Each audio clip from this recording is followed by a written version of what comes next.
advice on finding parking. By the way, for those of you who ended up in the Henderson garage, see Natalie. She has a ticket that theoretically will get you out of the Henderson garage without handcuffs.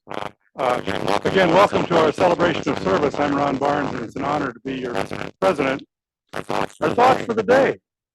For every minute that you are angry, think about that, waiting to get in the lot, you lose 60 seconds of happiness. Ralph Waldo Emerson. Now, I would like to have you all stand because we have Veterans Day on Saturday, and we're going to say the pledge. So please stand and say the pledge with me. I pledge allegiance to the flag of the United States of America, to the republic for which it stands, one nation, under God, liberty and justice for all. Thank you. I would also like all our veterans in the room to stand and be honored for their service to our country. Would the veterans please stand?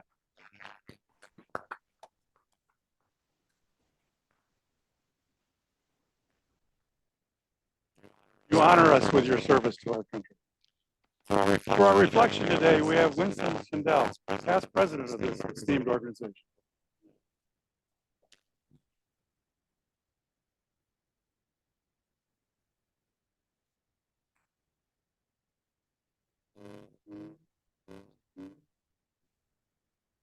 My reflection today deviates somewhat from the norm.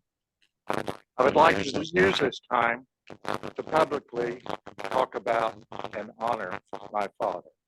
This began when I was cleaning out some storage boxes and I discovered my baby book.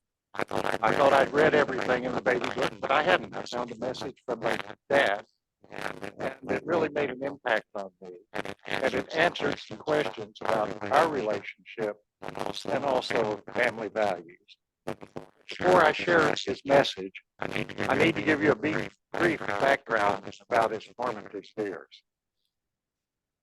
He had one younger sister, and when he was 11, his mother passed away. His father remarried and moved and left my dad and his sister in this small community of Durham, Oklahoma, to be raised and to go to school.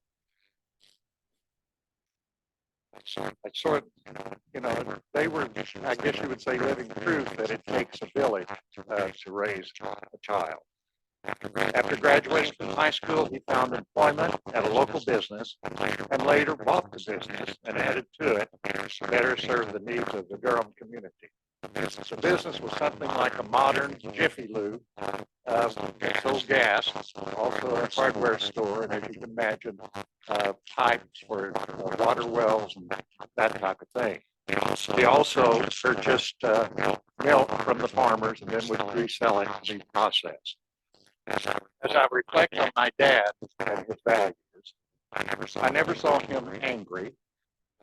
I never heard him speak an untruth, and I never heard him be critical of others. He was always helping others and giving back to his community.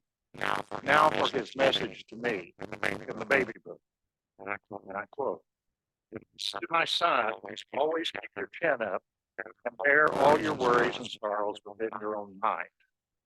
Try and keep a smile for everyone, rich or poor, and treat one as you do another. Some gain more from this world than others, but they are no better than the man that does all of the dirty work or the man who pays him. My thought to you, son, is never think you are so much better than anybody else. Give them the same kindness you give all others. Never criticize others until you have corrected all of your faults. For the man who does not make mistakes is not on earth. Keep all your debts paid when they come due and your life will be brighter." Now he signed it, not love your father, love your dad, W.W. Schlegel. After I read the note, I thought about it, and I thought about the similarities between what he was telling me and the rotary four-way test. And Although he was not a Rotarian, the closest Rotary chapter was 60 miles away in Elk City, Oklahoma. He certainly lived a life reflecting its test. Now, November is Rotary Foundation Month. As noted in the latest edition of the Rotary magazine, a donation to the Rotary Annual Fund helps strengthen communities close to home and around the globe. Knowing his love of community, I will be making a contribution to the Rotary Foundation in his honor. I think he would be pleased with that gift. Thank you for allowing me to share this reflection with you.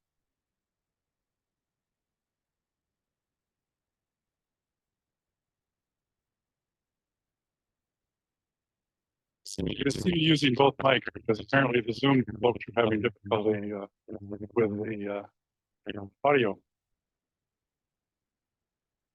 You're hearing the audio is working okay? We be's in trouble. I would like, we have no guests here. Apparently they were struggling to find parking. We may have some guests online. I don't know if you can hear me, Kelly. Do we have any guests? We don't, Ron. They're a little garbled, so hopefully we'll get it fixed. Thanks. Okay, thanks, Sally. Well, we do have a birthday to celebrate.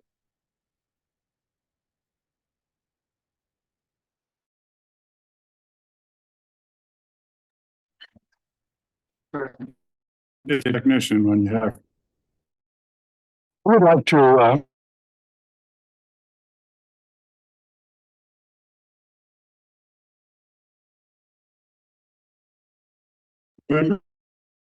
Walt Kuhn on the 13th of November. Caleb Porer on the 9th of November. And Linda Potter on the 16th of November. So congratulations, all of you. And we have some Rotary anniversaries. Ruth Boschkoff, 2 years. Dr. Phil Eskew, 6 years with our club, 42 years in Rotary. So wonderful.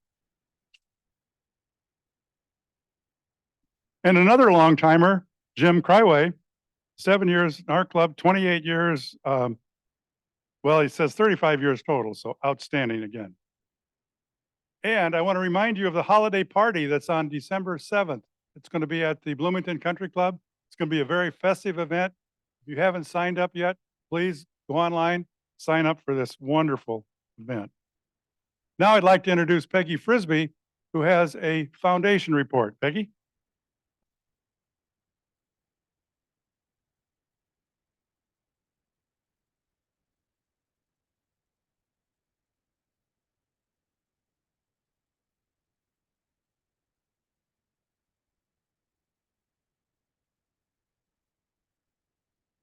First of all, Winston, thank you for the reflection. I have many wonderful conversations with my own father, but that is so special that you actually have something to remember him so wisely in writing. And I also, of course, as Rotary Foundation co-chair with Mike Baker, appreciate your thinking of the Rotary Foundation in your actions and honoring your father. So in case you haven't noticed, because we sort of keep communicating this, this November is Rotary Foundation Month. Do I have a clicker? And I just do the center to the right. Okay. We've talked to you before. Yes, there we go. We've talked to you before about some of the things that the Rotary Foundation does.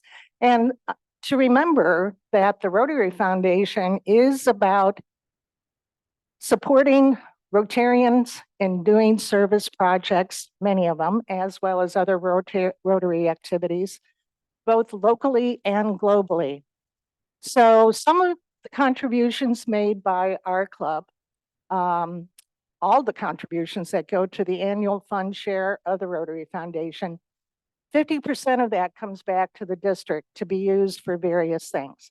And among the things that we've been using it for here in the district has been, we support RILA, Rotary Youth Leadership Academy. We have provided help with certain service projects. I don't know if you can shrink that.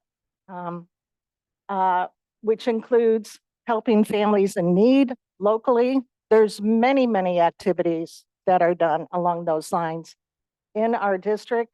And then most recently, we are actively involved in a district grant of monies for us in our club to partner with the Lake Monroe Water Fund to help in cleaning Lake Monroe.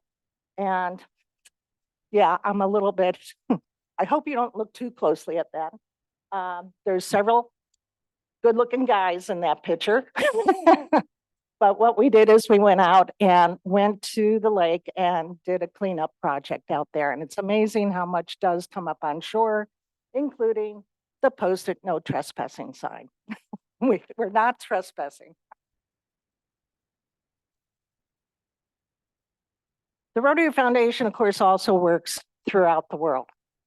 And recently, among the various activities of the Rotary Foundation funds has been to help in economic development by growing farm revenue in Taiwan by 15 times.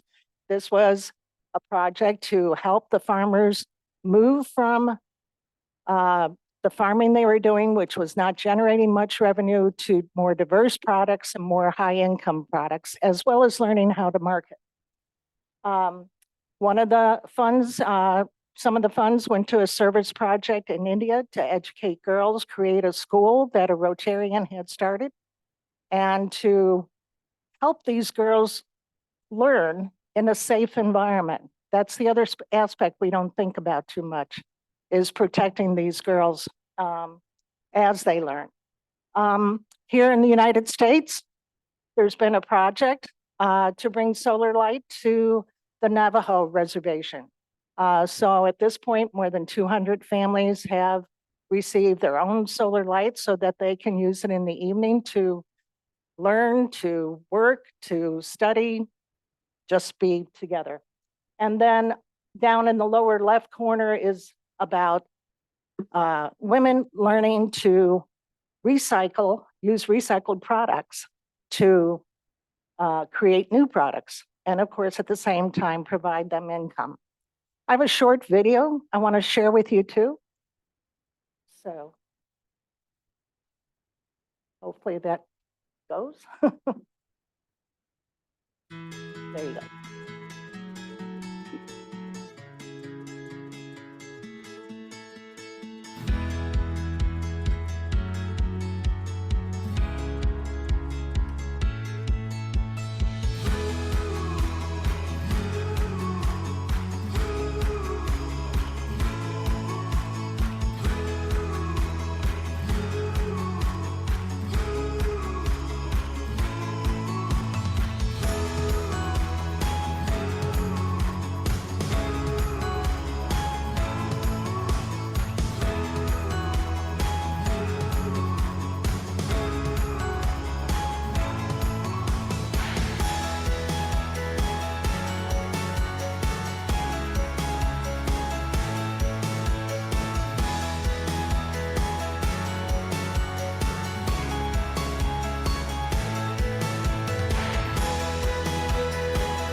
Whoops. There we go. So just real quickly, there is a special matching opportunity available that our district has offered, which is through December 31, any gift of $100 will be matched with Paul Harris Fellows points.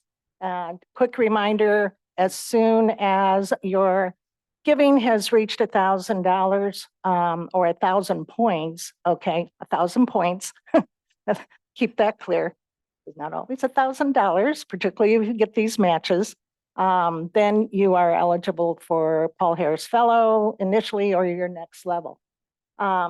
So if you decide to give, which we certainly appreciate, you can give by check and mail it to the Rotary Foundation, easy to find online, or give the check to Natalie or to Mike Baker. And also you can donate online. Please let us know, any of the three of us, if you do donate so that we can make sure that any matching points for which you're eligible get reported, okay? So just in conclusion, I think I have one more. Yeah. Just a quick quote. Giving is not just about making a donation. It's about making a difference. Okay. All right. Thank you.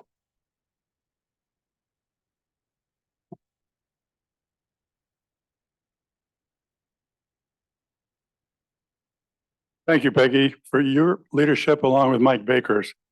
And again, when you think about what we've done with polio and what the foundation has done, it's pretty phenomenal. I would also like to encourage you, easy way to donate to the foundation is through your quarterly statement. And you can have Natalie, talk to Natalie about that. She will add a certain amount to your quarterly statement. At this time, I'd like to introduce Glenda Murray, who will introduce our program today, which is going to be an exciting program.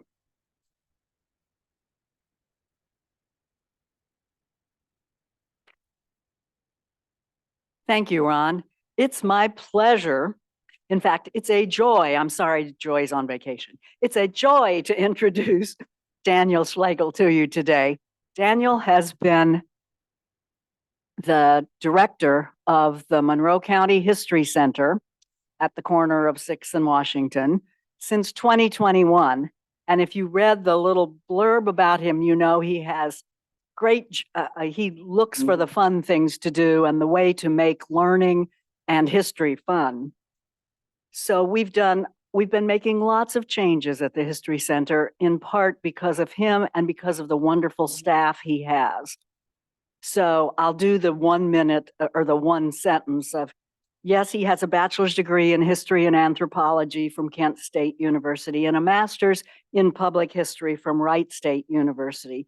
And he's worked in a number of different museums around the country. And we are thrilled that he's at the Monroe County History Center now. So please help me welcome Daniel.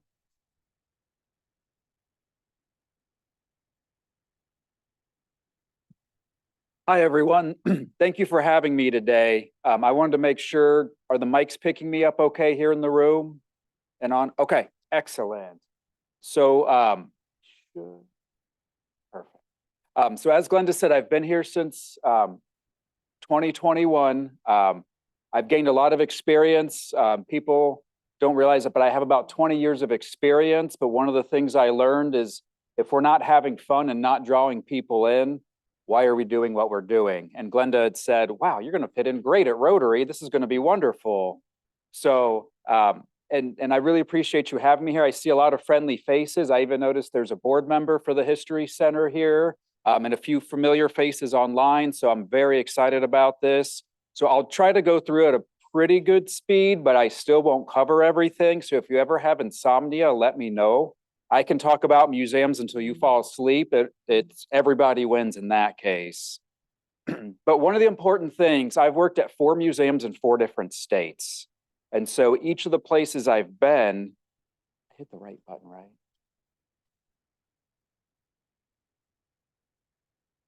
There we are.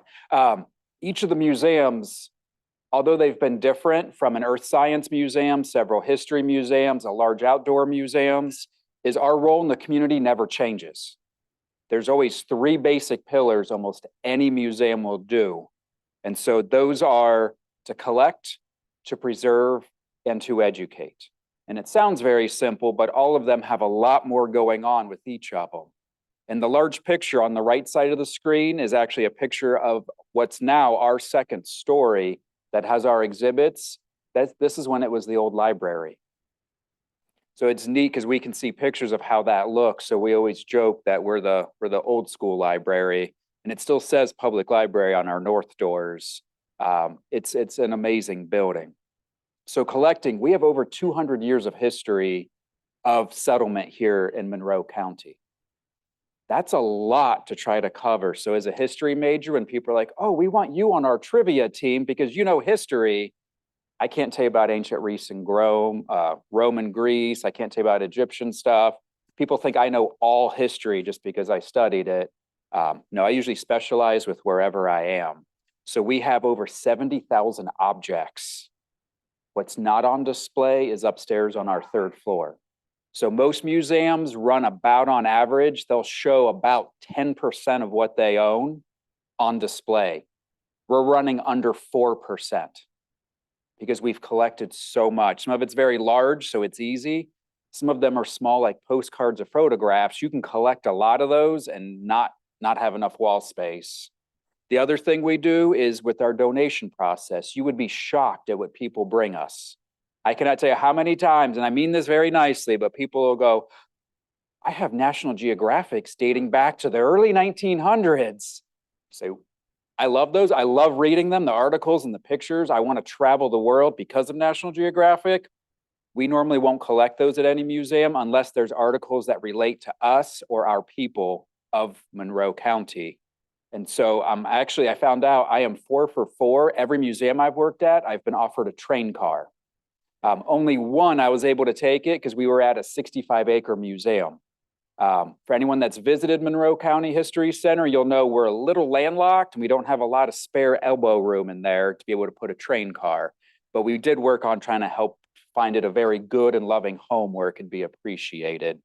So we usually have a very simple process, similar to the rotary 4-way test. Ours is it used currently or was used in Monroe County by Monroe folks, and does it have an impact here?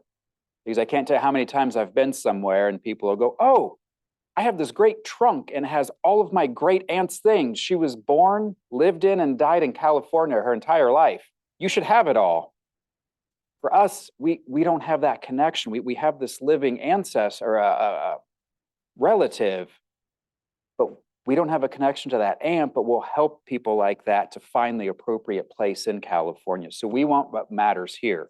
For instance, we have about a little over 100-year-old quilt from the Showers brothers' female family members when the original Showers factory burned and all the workers were out of a job. These women sewed a quilt, but if you donated enough, you could have your name stitched into the quilt, and that's how they paid the factory workers while the factory was being rebuilt. This is a 200-year-old, a little over 100-year-old quilt. We need to help protect and maintain that. Anyone that has old items, you know, they deteriorate over time. So that's part of what we do after we collect it, which I was getting ahead of myself with preservation. So everything that we have today is the best shape it's going to be in for the rest of its life. We may not notice very much damage, but after several generations, it becomes more and more apparent. One of the interesting things is practices will change. And a lot of people don't realize that. And the easiest example I have are scrapbooks. So anyone that has pictures from the 80s, 90s, early 2000s, remember those great photo albums and they had the plastic sleeve and they were the magnetic photo albums? If you have valuable photos, take those out of there because those will deteriorate and destroy those photos. But photo albums from the 1920s are still in great condition and wonderful items. So that was something they thought they were trying to use modern technology and get better. Actually, the older photo albums are in better shape than photo albums from somewhere like the 1980s that are a lot more recent. And even when we do get the ideal set up, we have to, you know, with all the windows, for anyone that's been there on the second floor, there's a lot of windows in our exhibit space. So we have UV filters. Everyone knows what happens if you leave a newspaper in the sun. more than an hour, it gets really yellow and brittle. Imagine hundreds of objects sitting there. So even those UV filters, kind of like sunscreen, you have to reapply every so often. That's same with our UV filters, or in our special boxes for anyone that's had an opportunity to go to our third floor with our collections. We have acid-free boxes because they absorb the acid from all the artifacts. Well, then they get full and there's a breaking point. So we always have to replenish. So even if we're like, oh, we already donated a whole bunch of money for UV filters and acid-free boxes, we're always looking for more because stuff will run out, or things that have a lot of acidity, it'll run out before that they're supposed to. And when I was in grad school, so I graduated grad school in 2009, the cost per cubic foot, just a single cubic foot, was about $350. When you incorporate staff time and experience, things like insurance for buildings, stuff like HVAC, electricity, when you start factoring all of those items in, all of a sudden that cubic foot gets really expensive. So if you go into a museum, whether smaller, medium size like us, or something large like the Smithsonian, start running those numbers in your head, because as you're probably well aware, that number has not gone down, especially since 2009. And our last one is educate. And this one I kind of joke is a catch-all because it's everything like exhibits. For anyone that knows, we have our Breaking the News exhibit that's up currently. It's been a great success. We had a restaurant exhibit. I actually had someone come in last week and asking where the restaurant exhibit was. And I had to tell them we took that down a little while ago. But we also do programming, both on our site. We go to schools, we go to tabling at places. We show things off virtually. So if people can't make it, we have exhibits online. But we also use our library, our research, because for instance, Charlotte Zitlow, who was right here at the table I ate at, she's used us multiple times for our research. We don't collect stuff just so we can sit on it. We want people to use it. We want to share it. Glenda's been in a number of times. People at the city and the county come in. We're a repository. We're not holding it to keep people away. We're holding it to keep it safe. And so your grandchildren's grandchildren's grandchildren can all come out and see what there is, see how things were, to do research there. And the other thing is we have internships. We have a lot with IU literally down the street and Ivy Tech. We want to bring those students in. We want to get them interested. We want to show them what great stuff we have and what there is to do. So that's what we're constantly working on doing. So the 4 ways we do it, we have some amazing volunteers. We have great staff members, as Glenda's already mentioned. We get donations from the public, both financial and artifacts. People will come in and say, hey, I've got this great stuff. Would you like it? And they let us go through. Sometimes we have items like Johnson's Creamery. Someone brought in a huge, I forget how many boxes it was. We only took about half of it because some of the items we had.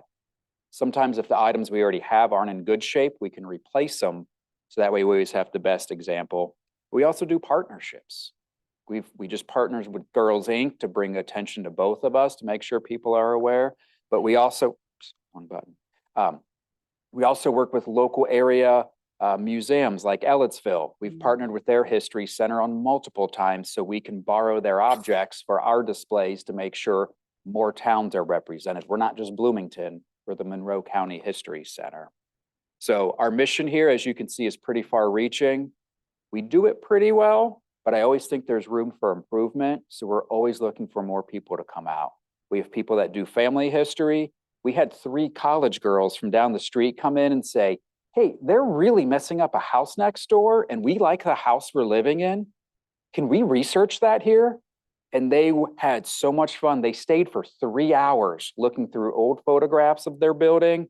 We showed them on different maps where their building was. And these were just 3 college girls that were maybe sophomores or juniors. And they had a blast coming in the history center. They go, oh, museums can be fun. We're like, yes, and make sure to come back again. So we really do try to have fun. And we hit a lot of that with those 3 young ladies with our mission, with educating them with these items preserved that we had collected. So we do try to enjoy what we have. Very briefly, where our building was, we were the center school.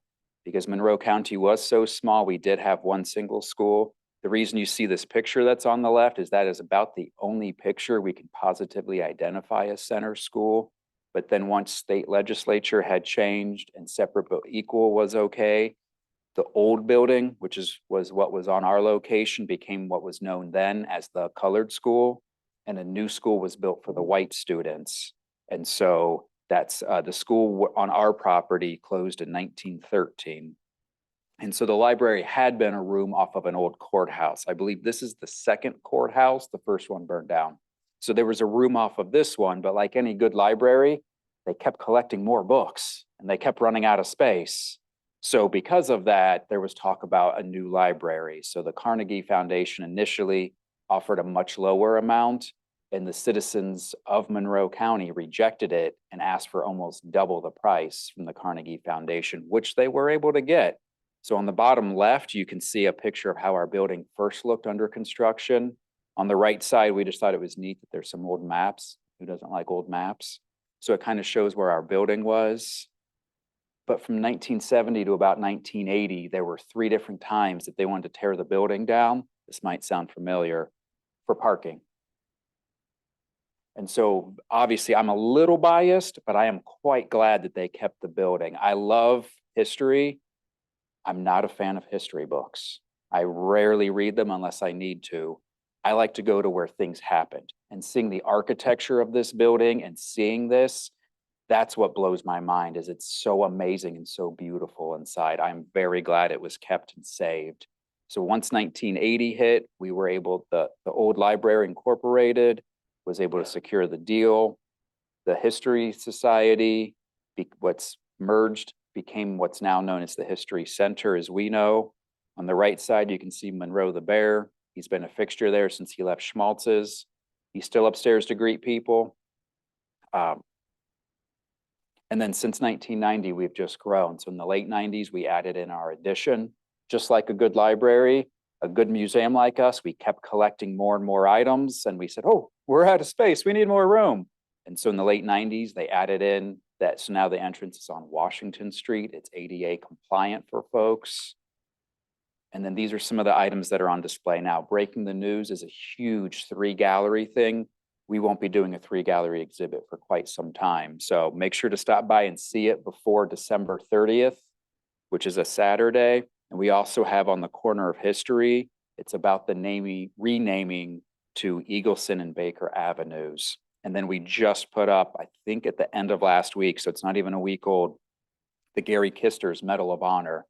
He was a local boy who was the first to win the Medal of Honor, and I think the Medal of Valor in World War II. So it's a really neat story of a local man. And then these are some of the items that are coming up in 2024. So we are very active. We are going to be doing a lot more programming. So if you've not been by, I strongly suggest you swing by and see us. I know I went through things quickly, but I was told to make sure I leave a good 5 to 10 minutes for any questions or comments or anything. And I'm hoping if they're online, somebody will read them or say them. And that's all I had, unless there were any questions. Oh, and we have some events coming up.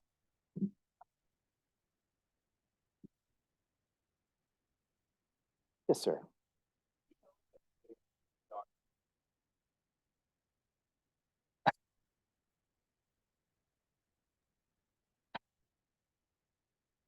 On video because you got a great sweater. Could you tell us anything particularly shocking or curious that you've learned since you started looking into Monroe County history? Ooh, that's a great question. I don't think I've ever gotten that question yet. Okay, here's a fun one. It may not be shocking, but this is one that really blew my mind. So as a quick background, my mom is from Texas. She grew up in San Antonio. So as a child, I'd frequently visit family, and I spent about 8.5 years in Texas. And so the running joke was I knew more about the Alamo and visited more than most of the Texans that I live near. So, but I've always been drawn to history. That's where I really knew I loved history. And so with Monroe County History Center, what I found fascinating is either during my interview or right after I was hired, Hillary Fleck, who used to be our collections manager, she's now our curator, told me about in the early 1900s when women didn't have the right to vote yet. And the library had just been built. So it was about 1918. And she, right before the pandemic hit, she was doing research into the suffragette movement here in Monroe County. And the more research she did, she found these notices about meeting in the new library, go to the activity room of the new library. And it kept making reference about like Susan B. Anthony and some of these famous people that were going there in the suffragette movement. And she sat there and thought for a moment and went, wait, this is 1918. The library that we know wasn't there. The new library is our building. The activity room is what we now in 2023 call the activity room, is the education room. That's where we eat lunch every day. And she said, I'm sitting there in the library on, I think in Wells Library or somewhere here on campus. And she said, all of a sudden it hit me. These women were gathering where I eat lunch every day. And they literally changed the course of history and made the world a better place by helping to give women the right to vote. And it was just one of those moments where I was like, oh, not only does this building have cool architecture, it has great history as well. So just hearing a story like that. So now when we're in there, just on this past Saturday, we had a rental at the History Center.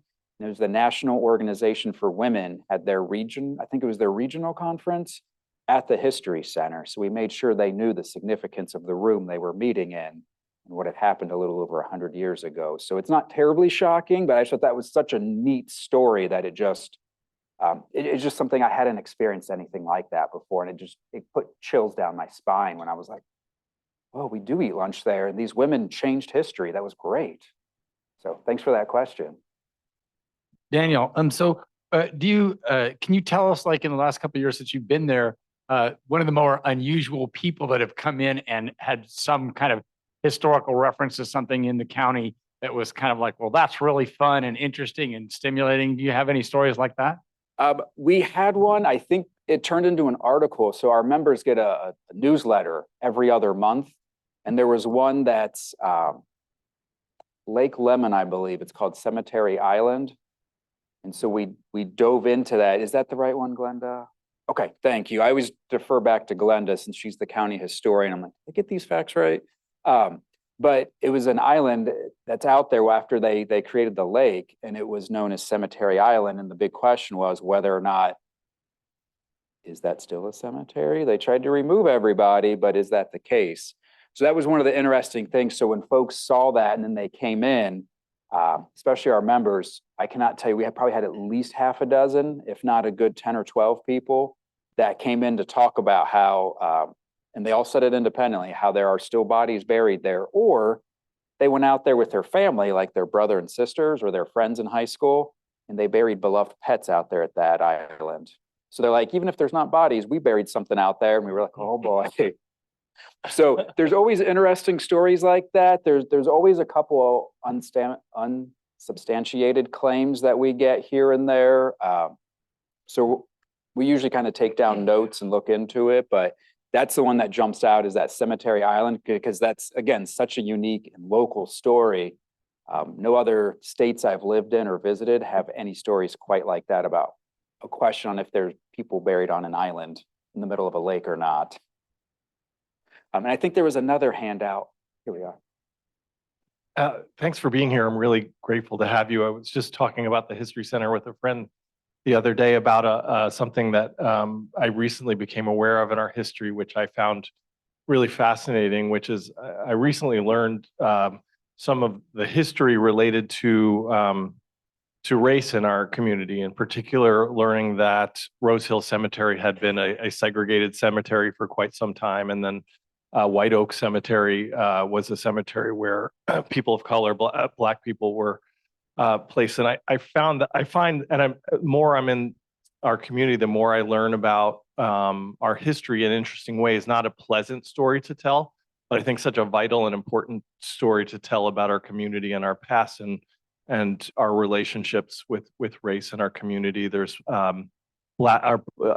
similarly just learning about the Black neighborhood in that area as well, and some of the history about that, some of the history of poverty up on Pigeon Hill. All these things I find really fascinating aspects of our community that just I think are important to tell. And so I'm curious about where you see the History Center's place in telling those stories, and in particular, what parts of those stories you feel like we haven't told well as a community that the History Center might be thinking, I need to tell this story now, or soon, that kind of Yeah, thing? absolutely. So before I forget, I'll have the second half of your question I'll answer. I know Glenda's been doing research about some items you mentioned in the first half.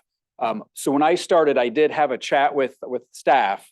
And one of the things I learned is that our collection staff, now our curator and assistant curator, felt very strongly there are about 12 different minority communities throughout Monroe County that we have not collected on behalf of or represented very well within our exhibits, our display, how we front ourselves.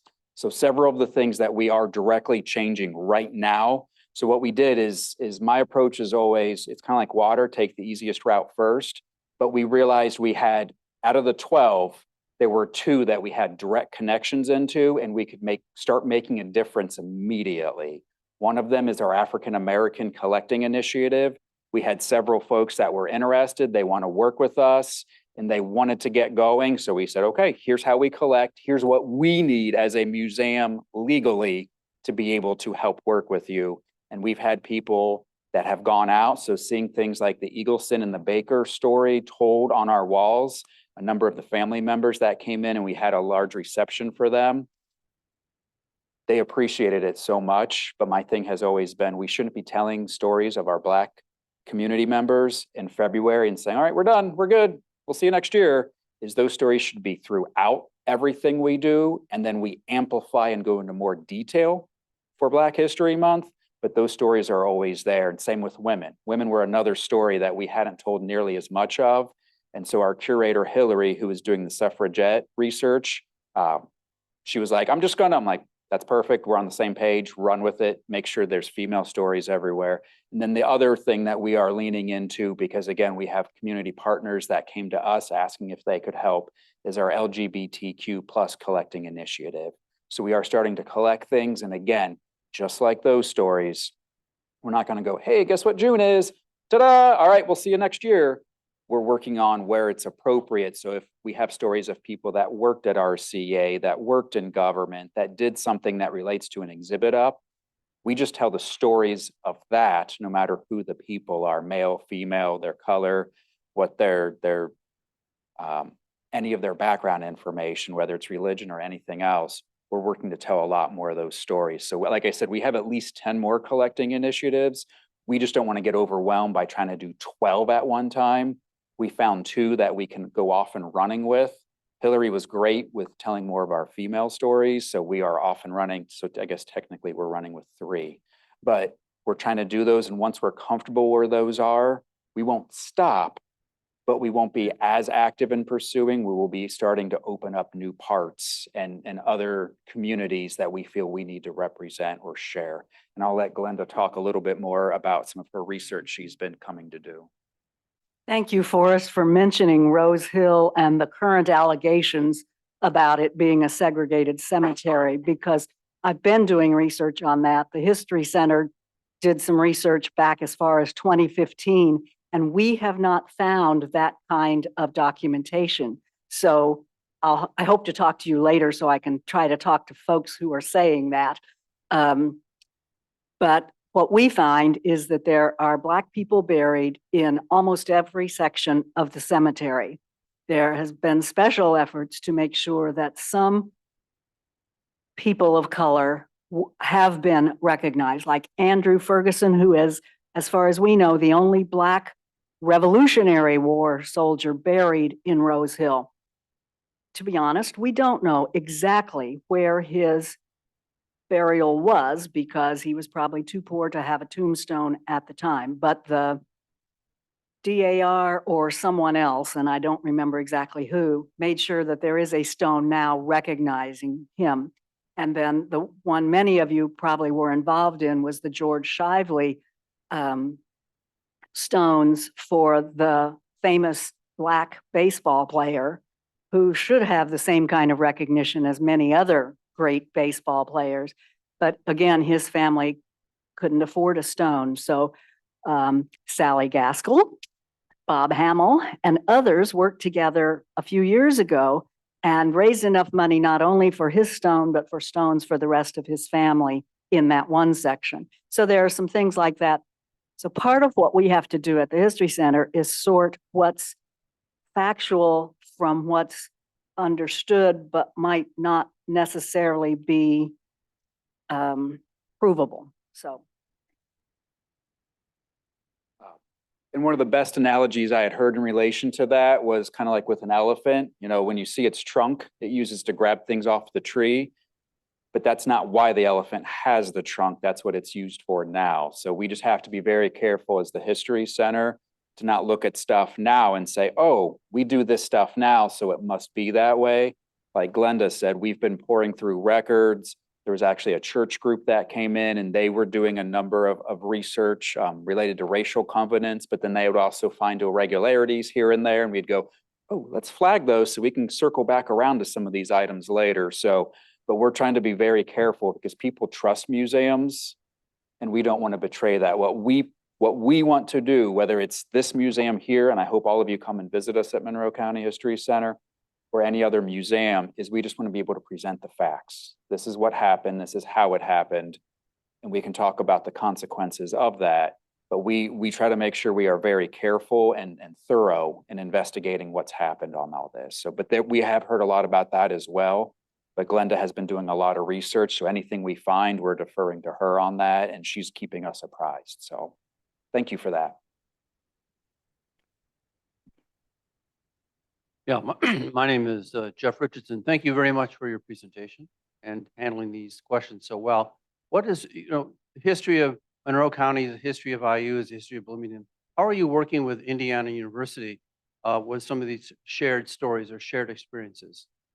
That is an awesome question. So IU has a lot more resources than we do, but you can't tell Monroe County's history without talking about IU. So what we try to do is as much as possible, because a lot of our staff are graduates of IU, whether it's undergrad or graduate. So we want to make sure that we respectfully tell IU stories because we don't want to ignore or slide them in any way. However, what we'd like to be able to do is tell those stories, but not forget that we are Monroe County. So our biggest thing that we've been working on is trying to forge partnerships and work with them. So whether we have items on loan from them, for instance, what used to be Mathers and Glenn Black Lab, that's now the IU Museum of Archaeology and Anthropology. We have items on loan from them and we acknowledge them for that donation, but they're helping us tell the story and we're helping let people know that they're out there. So we try to very much work with IU, form partnerships. I know sometimes people, resign or take a new job. So we always try to stay abreast of that and try to make friends with whoever's over there at IU to have a good open relationship and to keep it a very friendly. And this way, if everyone benefits, a rising tide lifts all ships. If they help us, we can't help them in quite the same way, but we do try to help IU where we can and have a good partnership. Thank you. And then we have two people that have questions. We only have time for one more. Sally's had hers up a little bit longer, Charlotte, so please forgive me. So Sally, if you could ask your question. I'm so sorry, Charlotte. I really appreciate this discussion, especially the one that Forrest raised and Glenda and you, Daniel, responded to. My question is about Native American heritage and history. This is Native American Heritage Month. How much of your collections or exhibitions are focused on our Native American culture and heritage, or are we really just focused on white settlement forward? That is an excellent question. That question actually started before I even arrived. But as far as I can tell, and from people like Cheryl Munson, who was a longtime anthropology professor, and I forget all of the accolades she has, but from everything we understand is this was not any sort of settlement for any of the native peoples. This was more of a pass-through place for hunting. So they may have stayed here for a short time, but it wasn't a settlement. They stayed while they hunted and then they left. So with that in mind, there is very little left behind from something like that for anyone that goes camping. And if you think about it, you pack all your stuff up, you don't want to leave anything important behind, and off you go. So we have very little to nothing in our collection. However, we did create a display because we wanted to make sure we acknowledged that we did have native peoples here, that this was their land. And so we do have a new exhibit up that touches on that. And that's, again, that goes back to IU. we talked to them, we opened a relationship, we learned a lot from IU, and so we incorporated all of that into our exhibit, and we do have that on display. Unfortunately, it's not very large, but we did the best we could with a minimal amount of artifacts since it's more text heavy. And I don't know about you, any of you out there, but I don't want to stand there and read a massive text panel. It's not fun. I'd rather see images and learn that way, or see objects. And so that's what we tried to incorporate. So we do have some there, but there is very little that is physically here in Monroe County. So I hope, does that answer what you were going for? Okay. Okay, excellent. Thank you. And thank you for all the questions, and I'll be here for any more.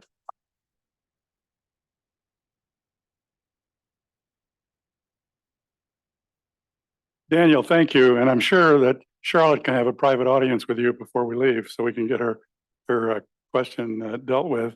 And again, you can tell by the outstanding program that you had today, Daniel, with the questions that were asked. So thank you very much. And on behalf for your presentation today, we will make a donation to Big Brothers and Big Sisters in your honor. So thank you. With some acknowledgements, because we have some people that make this program work every week. Marilyn Wood was our greeter. We didn't have any introductions, but Michael Sherman stood up to say, I'll do it, but he got to rest. Sally, thank you, Gaskell, for our Zoom host. Winston, thank you for your reflection from your dad. It made me think about the many times I had advice from my dad, some good, some bad, but thank you. Aaron Brewington, our reporter today. Tracy Yozanovich, our mic operator, and obviously Tyler for his work in handling all of our issues. The next meeting you're going to love. It's 100 things that you should do in Bloomington before you die. And we're going to have Heather Ray talk to us about that. So please come to that meeting and you can find out all those exciting things that apparently we've missed. It's a And we'll get 1,000 a chance things. to do. Now, would you please stand for our 4-way test of the things we think, say, or do? First, is it the truth? Second, fulfill all concern. Third, will it goodwill and better friendships? Fourth, will it be beneficial to all? And fifth, is it fun? Have a good week.